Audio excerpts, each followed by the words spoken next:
PSBB transisi di DKI Jakarta diperpanjang hingga akhir Juli mendatang. Apa yang menjadi evaluasi dari PSBB transisi sebelumnya sehingga harus ada episode kelanjutannya? Dan yang lebih penting lagi, apa yang membedakan di masa transisi saat ini sehingga angka penularan COVID-19 di DKI Jakarta tidak semakin memburuk. Apalagi Gubernur Anies Baswedan sudah mewanti-wanti warga Jakarta dirinya bisa menarik rem darurat atau emergency brake jika angka penularan COVID-19 masih tinggi. Dan untuk membahas hal ini saya sudah ditemani oleh dua narasumber yang tentunya bergabung dari luar studio. Yang pertama Hermawan Saputra, epidemiologi Universitas Indonesia. Selamat malam Mas Hermawan. Ya, selamat malam. Ya. Tapi saya koreksi, saya dari IAKMI saja atributnya agar kita lebih sesuai dengan terah kesehatan masyarakat dan epidemiologis. Bisa diulang Mas Hermawan? Saya dari Ikatan Ahli Kesehatan Masyarakat Indonesia. Oke, Ikatan Ahli Kesehatan Masyarakat Indonesia ya. Oke, dan juga ada Trubus Rardiansah, pengamat kebijakan publik. Selamat malam Pak Trubus. Selamat malam Mas. Terima kasih Pak Trubus sudah bergabung dengan kita malam ini. Ya. Dan kita juga sudah mencoba menghubungi Gubernur Anies Baswedan dan juga Wakil Gubernur Ahmad Riza Patria untuk bergabung dalam dialog kita malam ini. Namun hingga saat ini belum bisa bergabung. Kita masih tunggu, nanti sembari menunggu kita langsung diskusi saja. Saya ke Mas Hermawan. Mas Hermawan, apa yang terjadi kalau kita bicara soal status PSBB transisi ini kemudian diperpanjang hingga akhir Juli? Artinya secara grafik epidemiologi mungkin ada terjadi peningkatan kasus dalam beberapa waktu ini atau bagaimana kemudian analisa Anda? Baik, terima kasih Bung Ferdi. Pertama, istilah PSBB transisi ini pertama kali dicetuskan pada tanggal 5 Juni 2020. Sekarang sudah menjelang akhir Juli ya, artinya masuk minggu ke-3 Juli 2020. Ya. Berarti sudah 1 bulan lebih perjalanannya. Nah, perjalanan ini ada fluktuasi angka-angka epidemiologis yang terjadi di DKI Jakarta, terutama kaitannya dengan positif rate, di mana sejumlah orang terkonfirmasi positif dari sejumlah banyak orang yang dilakukan testing COVID-19. Nah, angka-angka ini kalau kita lihat perkembangan dalam kategori semingguan dan 2 mingguan, itu memang fluktuasinya luar biasa. Jadi tidak bisa kita lihat tren ya, apakah menanjak ataukah menurun, malah naik turun. Nah, yang kenyataannya adalah naik turun dan signifikan. Jadi tidak pada batas yang normal gitu. Nah, sehingga bisa kita katakan PSBB transisi ini tidak efektif untuk menahan laju atau tujuannya terjadinya pelambatan kasus.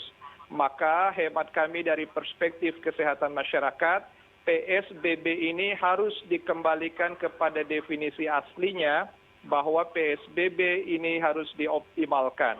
PSBB itu, Bung Ferdi, adalah bentuk intervensi longgar sejak awal. Kalau dilonggarkan lagi dengan istilah transisi, kita sudah membuktikan bahwa tidak terlalu efektif dalam menahan laju COVID-19 positif. Oke, Mas Hermawan, dioptimalkan di mana lagi? Kan rasanya protokol kesehatan sudah berjalan begitu. Ada sanksi-sanksi tegas juga yang sudah diberlakukan. Optimalisasinya di sisi mana lagi? Jadi kita harus redefinisi tujuannya, Bung Ferdi. Apakah PSBB transisi ini tujuan kita untuk adanya relaksasi ekonomi, ataukah kita tujuannya untuk melewati puncak pandemi agar transmisinya terkontrol? Nah, itu dia. Kalau tujuan kita agar transmisinya terkontrol, berarti DKI sudah melewati puncak kasusnya, maka PSBB tidak bisa dilakukan dengan transisi seperti ini. PSBB transisi ini kelihatannya tujuan pemerintah agar ada nafas perekonomian, agar ada relaksasi ekonomi, tetapi sembari mengedukasi masyarakat agar menerapkan protokol kesehatan berkaitan dengan personal hygiene dan juga shifting paradigm terkait dengan masyarakat. Tetapi kalau tujuannya transmisinya terkontrol, rasanya ini tidak tepat kalau menggunakan istilah PSBB transisi, tetapi harus kembali kepada PSBB normal, Bung Ferdi. Oke, kalau gitu memang kemudian maju mundur nih ya. Saya langsung ke Pak Trubus. Pak Trubus, gimana Pak? Kalau kemudian sekarang dengan angka transmisi yang juga semakin tinggi, tapi kemudian kebijakannya sudah mengarah kepada perbaikan ekonomi dan juga seolah tidak terjadi apa-apa, lalu publik menilai bahwa kebijakan ini justru main-main. Anda melihat ini bagaimana, Pak? Iya, menurut saya memang kebijakan transisi ini itu kan semakin menunjukkan kebijakan yang tidak jelas dalam konteks untuk memutus mata rantai penyebaran COVID. Karena Oke. apa? Karena kemudian masyarakat itu secara langsung maupun tidak langsung mulai abai kan terhadap protokol kesehatan. Di satu sisi juga kebijakan ini lebih menekankan pada persoalan membuka aktivitas perekonomian yang dimana kemudian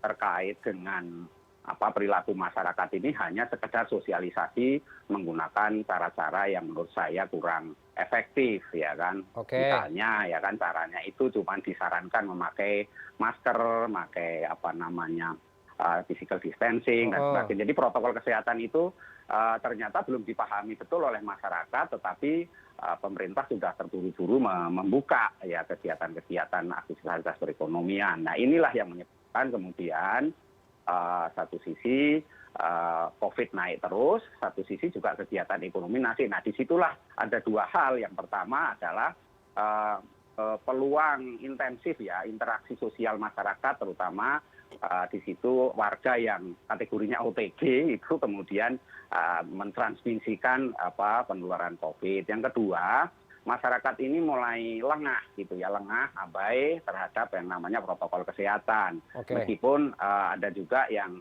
mengatakan bahwa sebenarnya ini persoalannya lebih ke kurang ketegasan daripada penindakan hukum. Nah, tetapi ini semua menurut saya ada hal yang paling penting adalah memang Pemprov sendiri kurang turun ke lapangan gitu. Harusnya ini langsung ke masyarakat turun ya kan, sampai ke tingkat RT RW, sampai ke ini klaster-klaster yang dicurigai atau tumbuh di mana muncul COVID. Turunnya gitu. ini Jadi apa nih, Pak? ini yang kurang di situ. Jadi Turunnya- kurangnya ini kurang ke Oke. bawah. Turunnya ini Ya. soal edukasi Tahu. atau bagaimana, Pak? Proses tracing, testing atau apa nih? Apa yang belum dari pemerintah? Yang lebih banyak dilakukan pemerintah kan sifatnya kuratif, tapi preventifnya belum gitu loh. Jadi Oke. yang kuratifnya iya pengobatan, iya Oke. yang dilakukan ya kan. Tetapi yang sifatnya preventif, memberitahukan kepada masyarakat secara langsung door to door misalnya melalui RT RW, tokoh-tokoh masyarakat itu langsung itu belum gitu loh. Jadi Oke. pada akhirnya masyarakat itu abai karena menganggap ini situasinya sudah normal, situasinya sudah kembali sedia kala. Nah, Oke. karena apa? Karena kebijakannya itu karena menggunakan istilah transisi itu sendiri juga membingungkan masyarakat gitu loh. Transisi yang bagaimana kan gitu. Karena di dalam masyarakat ini, publik ini kan mempersepsikan secara beda-beda. Perlu diingat bahwa masyarakat DKI Jakarta ini strukturnya ada yang memang punya literasi baik, patuh gitu ya, patuh. Ya, yang kedua itu ada masyarakat yang kategorinya itu bandel gitu ya. Nah, yang bandel ini EGP mau gue pikirin gitu ya. Oke. Nah ini nggak peduli lagi. Ada juga ya wait and see. Kalau kita lihat misalnya tadi siang saya ngecek di Terminal Pulau Gebang misalnya, itu sudah masyarakat sudah dengan leluasa. Ada yang pakai masker tapi yang maskernya sekedar pakai gitu kan. Oke. Karena nggak ada pengawasan, nggak ada penindakan apa-apa. Jadi kita tetap berinteraksi secara langsung. Nah inilah menurut saya penyebarannya jadi tidak terkendali oleh yang kategori OTG itu, Mas. Oke. Gitu. Jadi ini yang dalam pengertian ini maka Pemprov DKI memang menurut saya harus melakukan pengawasan secara ketat gitu loh. Jadi secara ketat itulah yang kemudian nanti segala perilaku masyarakat itu ada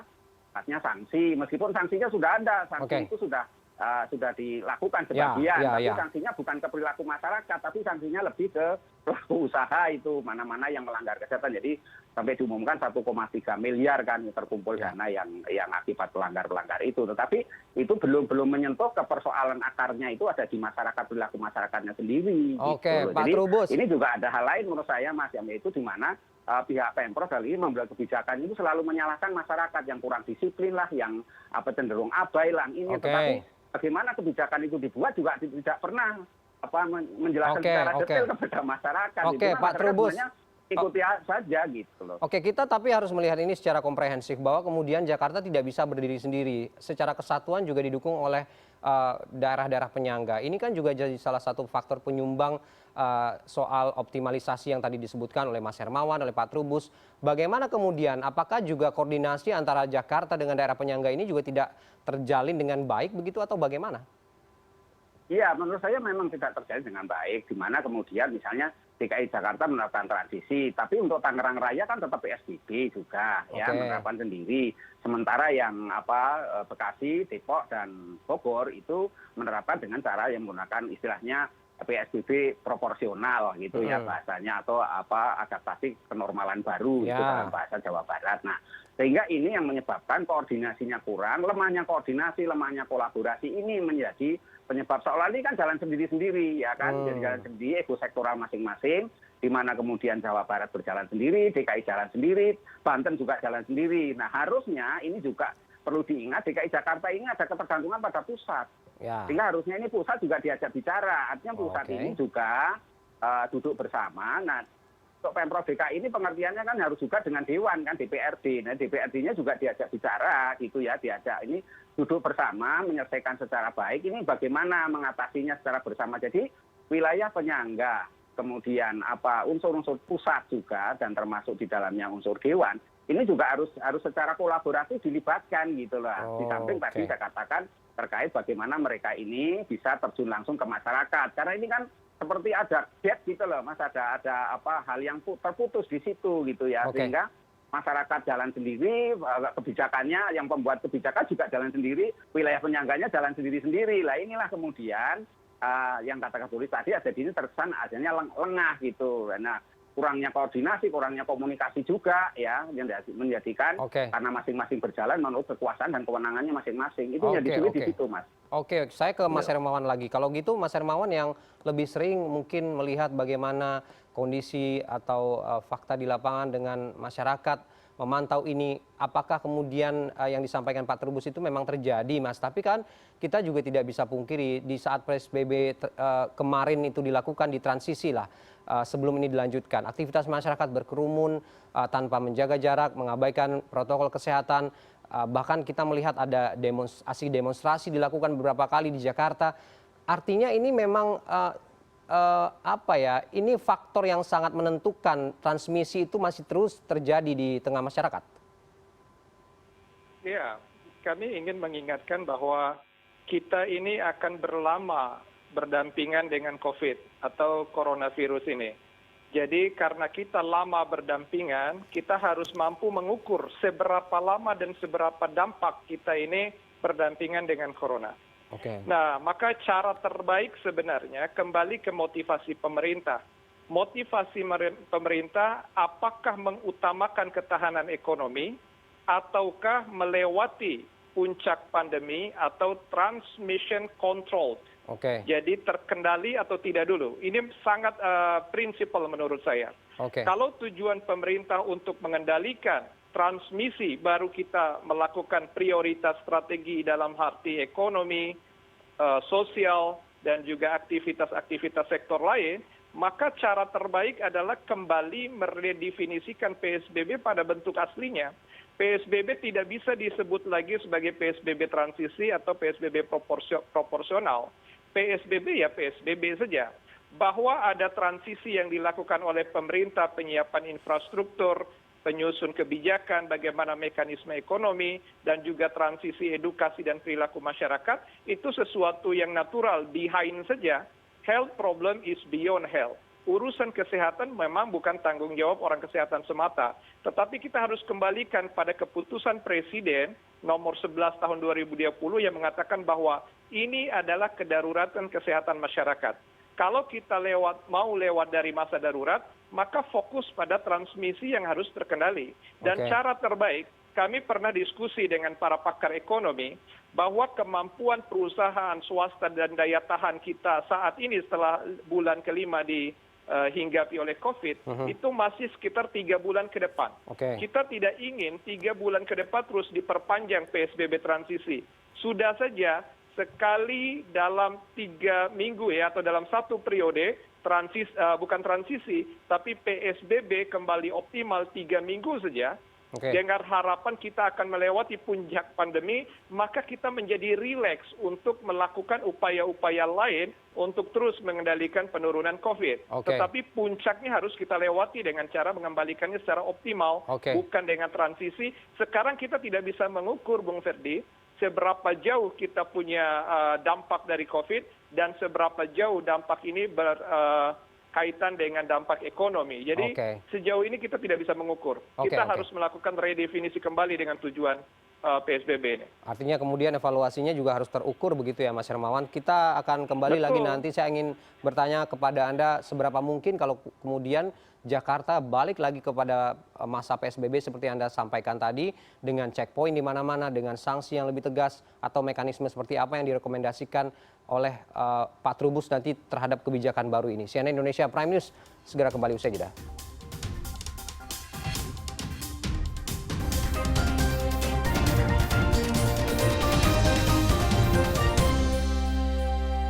Hari ini Jakarta mengalami lonjakan kasus tertinggi. Saya ingatkan kepada semua, jangan sampai situasi ini jalan terus sehingga kita harus menarik rem darurat atau emergency brake. Bila itu terjadi, maka kita semua harus kembali dalam rumah. Kegiatan perekonomian terhenti, kegiatan keagamaan terhenti, kegiatan sosial terhenti. Kita semua yang akan merasakan kerepotannya bila situasi ini berjalan terus.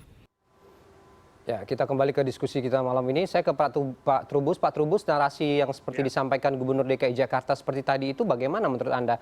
Rasanya kita mendengar itu di awal-awal juga seperti itu narasinya. Artinya tidak ada yang berubah. Kalaupun nanti kembali ke PSBB seperti awal begitu dengan checkpoint di mana-mana pemeriksaan, tapi tidak disertai dengan ketegasan dan keseriusan untuk menerapkan protokol kesehatan, tidak hanya sekedar menggunakan masker dan jaga jarak, rasanya ini mustahil juga ya Pak? Atau bagaimana?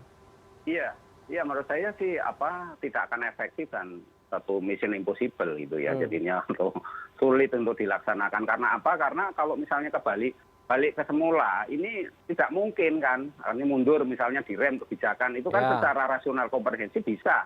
Tetapi implementasinya di lapangan tidak mudah itu. Karena apa? Karena masyarakat sudah kondisinya itu sudah beraktivitas. Kalau misalnya kebijakannya kemudian ini kan seolah-olah menyalahkan publik yang tidak, masyarakat yang tidak disiplin gitu ya. Padahal sebenarnya bukan itu. Semua karena kebijakannya juga hanya itu dan tidak pernah dilaksanakan dalam konteks sampai ke tingkat bawah. Dalam arti masyarakat kampung-kampung ini harusnya kan dikawal sampai ke tingkat bawah.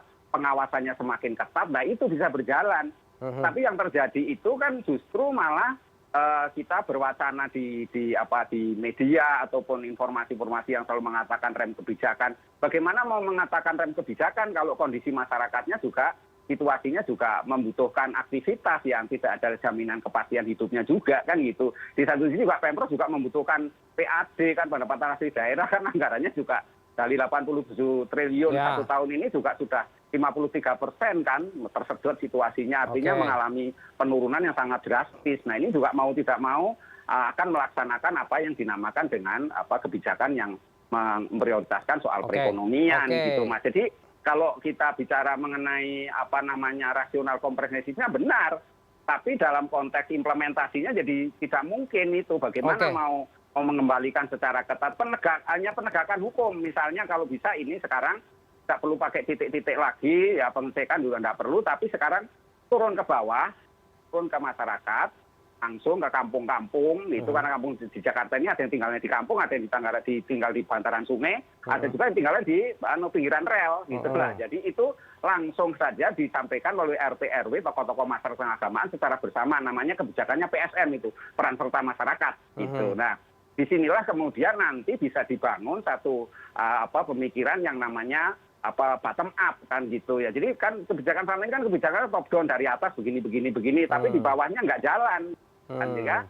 Itulah kemudian perlu ada yang namanya kebijakan bottom up. Jadi bagi masyarakat maunya bagaimana? Harusnya kan setiap daerah untuk daerah yang 30 RW yang kategori merah itu kan harus ada perlakuan khusus itu. Perlakuannya seperti apa? Apakah seperti di Tebet hanya membatasi akses doang? Kalau perlu sebenarnya harus di ini karantina klaster, harusnya di lockdown klaster. Pasar berkali-kali pasar muncul lagi. Setelah di ini muncul lagi, pindah lagi. Artinya pasar ini juga menjadi penyumbang yang sangat ini. Kenapa ya? Karena masalah physical distancing kan itu yang tidak berjalan. Nah, harusnya sumbernya itu kemudian disinilah Pemprov hadir gitu melakukan penindakan, edukasi secara terus-menerus kepada yang namanya warga masyarakat untuk melakukan ini. Nah, di satu sisi kemudian ini juga kebijakan misalnya ISKM itu yang kaitannya dengan orang luar sekarang masuk lagi loh yang dari Jabodetabek kan dipindah. Sekarang istilahnya menggunakan kalkulator COVID istilahnya itu atau CLM itu. Ini kan menjadi hal yang membingungkan lagi gitulah, di mana ISKM itu syaratnya kan kemarin sudah harus tes COVID. Nah, tes COVID ini juga macam-macam sekarang yang rapid test itu juga diragukan karena ternyata tidak efektif juga. Kan gitu, apalagi kemudian berbayar juga. Lah ini kan membebani masyarakat juga, pada akhirnya masyarakat juga berpikir mengapa harus tes, harus ada surat itu juga. Nah, sekarang kalau lihat ke terminal-terminal yang lewat jalan darat itu kan lewat jalan tol juga nggak ada pemeriksaan lagi, lewat jalan nasional juga nggak ada, jalan arteri apalagi jalan tikus itu masyarakat sudah masuk semua berbondong-bondong ke Jakarta ini. Nah ini otomatis penularan dari atau transmisi dari COVID ini akan semakin tinggi gitu loh. Jadi tanpa ada pengawasan yang ketat. Kalau dulu masih mending ada penindakan, kalau ada orang berkerumun-kerumun dibubarin, ya kan, ada warung yang buka kemudian dikasih peringatan. Nah sekarang nggak ada, karena nggak ada masyarakat sudah menganggap ini situasinya sudah normal, orang luar begitu datang ke sini juga situasinya dianggap sudah dalam kondisi normal. Nah inilah menurut saya kebijakan itu harus tegas dan jelas gitu, jelas arahnya mau kemana. Kalau memang mau transisi dalam konteksnya new normal, kenormalan baru, ya sudah kenormalan baru dibuka.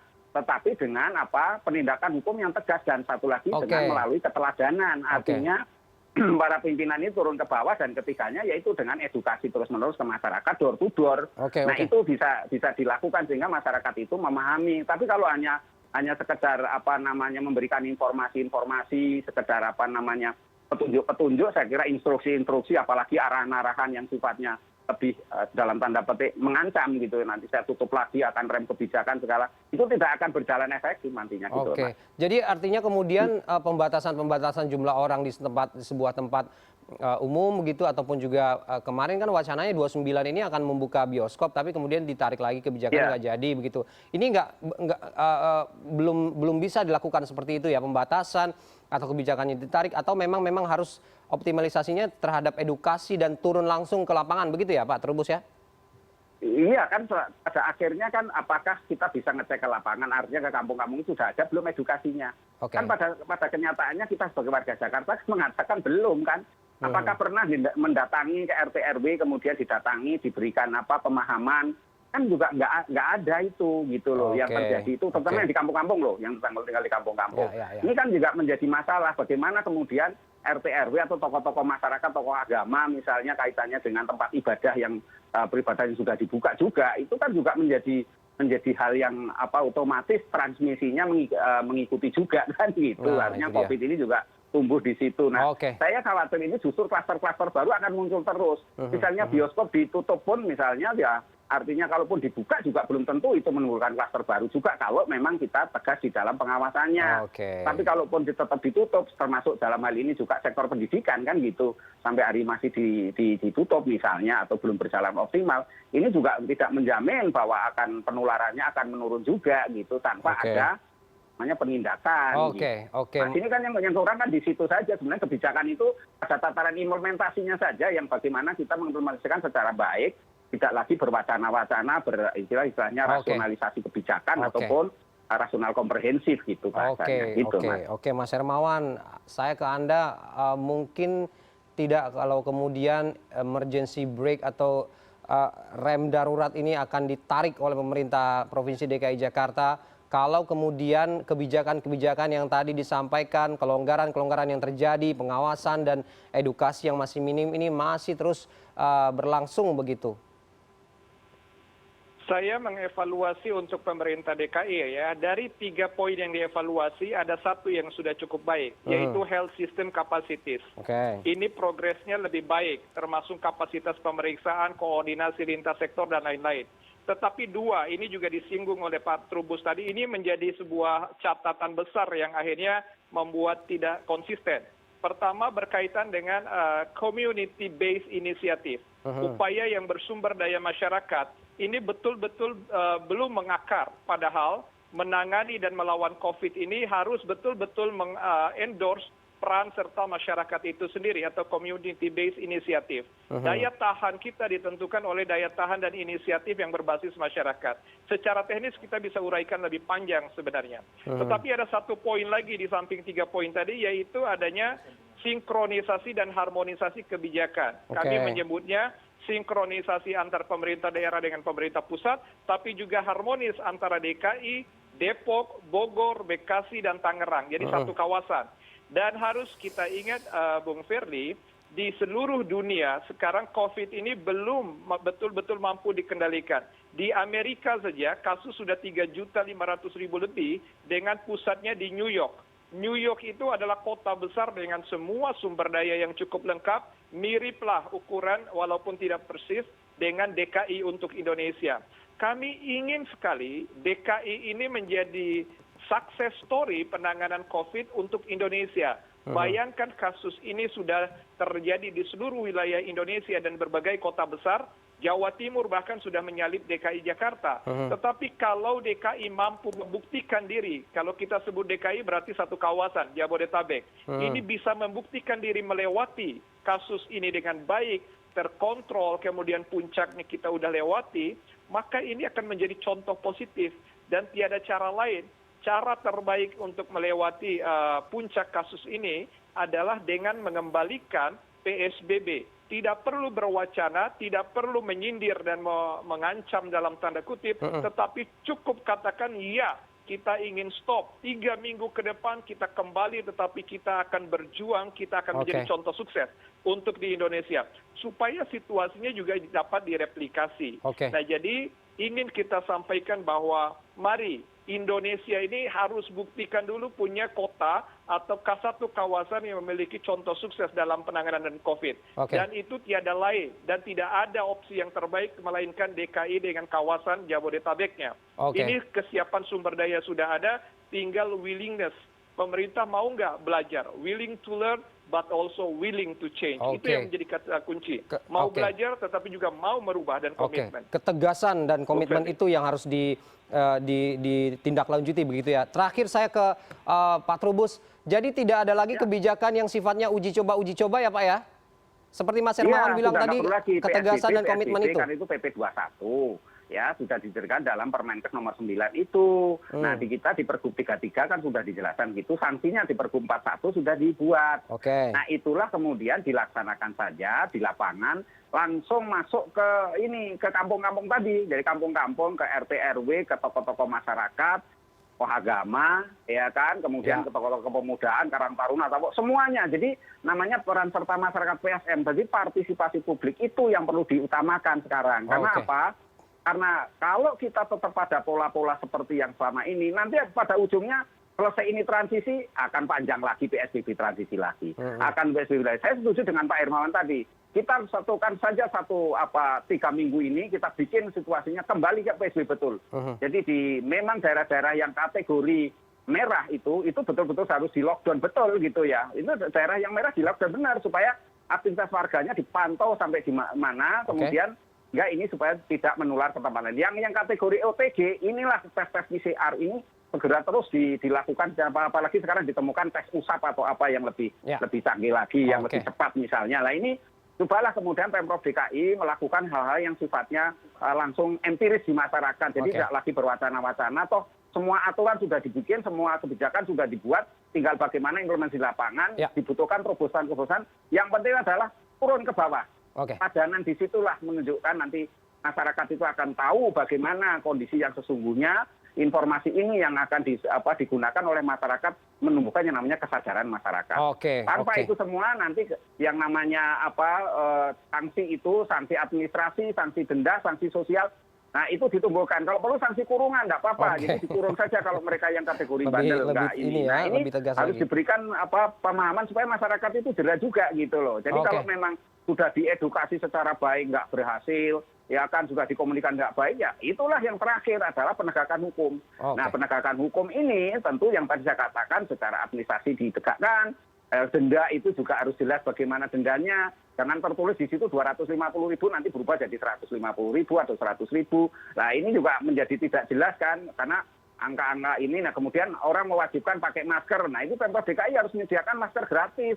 Kalau itu memang diwajibkan ya berarti ada solusinya. Masyarakat yang di kampung-kampung ini diberikan secara gratis. Nah, kemudian juga kaitannya dengan sanksi kurungan misalnya. Nah, sanksi kurungan diperlukan juga kalau memang mereka ini kurun saja selama 3 minggu atau sebulan gitu ya, dikurung atau sesuai dengan aturan yang ada, kan bisa itu dibikin dulu, tapi tentu berkoordinasi dengan aparat penegak hukum. Nah, yang penting DKI Jakarta ini adalah berkoordinasi dengan pusat, dengan wilayah penyangga, dan bagaimana kemudian menyatukan, menggerakkan warga masyarakat supaya punya empowerment, jadi punya ketahanan. Ini kan masalah COVID ini harus ditangani secara bersama-sama, artinya ya kita berperan secara bareng-bareng lah gitu ya. Jadi bersatu melawan corona. Tidak hanya pemerintah tapi juga masyarakatnya ya Pak. Jargon lagi. Jadi langsung saja di situ sekarang kita mulai digerakkan kan RT, RW, ya kan camat, lurah sampai wali kota pun harus turun di bawah semuanya. Semua unsur turun semua. Dan itu diinformasikan, diedukasi secara ini. Baru kemudian di situ ada penegakan hukum bagi mereka-mereka yang membandel itu, Mas. Pak Trubus, artinya kemudian semua harus paralel, tidak hanya yang bergerak, masyarakat juga harus tetap disiplin begitu, dan juga paralel dengan apa yang menjadi kebijakan tegas dari pemerintah agar semuanya benar-benar bisa selaras dan tidak ada lagi kemudian kebijakan yang diuji coba sehingga ini akan mempersulit bagaimana seluruh aspek masyarakat ini akan terus berjalan, karena bagaimanapun aspek ekonomi tadi yang disampaikan oleh Mas Hermawan juga tidak bisa diabaikan begitu saja, tapi kemudian angka transmisi ini juga harus menjadi fokus untuk terus dilakukan supaya tetap turun begitu, atau bahkan ini tidak lagi jadi persoalan hingga beberapa waktu ke depan. Terima kasih Mas Hermawan dan juga Pak Trubus sudah bergabung dengan kita malam ini. Dan kita ke informasi terkait dengan memasuki perpanjangan PSBB transisi fase 1 di DKI Jakarta. Pemprov DKI mengganti SIKM sebagai syarat memasuki wilayah Jakarta dengan mengisi data CLM di aplikasi Jakarta Kini. CNN Indonesia Prime News segera kembali.